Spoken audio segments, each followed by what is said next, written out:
একটুখানি বুদ্ধি খাটিয়ে ডিমের এই রেসিপি বানালে বাড়ির সবাই ইমপ্রেসড হয়ে যাবে। বাড়িতে যদি মাছ মাংস না থাকে তাহলে শুধু মাত্র ডিম দিয়ে যে এত মজার রেসিপি বানানো যায় তোমরা কল্পনাই করতে পারবে না।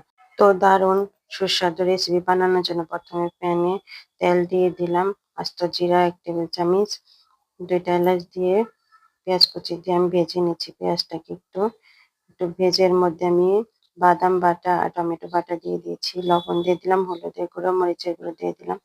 জিরে গুঁড়ো দিয়ে একটু পানি দিয়ে ভালো করে কষিয়ে নেব। এর মধ্যে রসুন বাটা দিয়ে দিলাম, আদা বাটা দিয়েছি, একটু চিনি দিয়ে দিলাম। দিয়ে ভালো করে নিয়ে নিচ্ছি, একটু কষিয়ে এর মধ্যে আমি ডিম ফাটিয়ে দিয়ে দিচ্ছি। এখানে আমি ৪ টা ডিম দিয়ে দিব।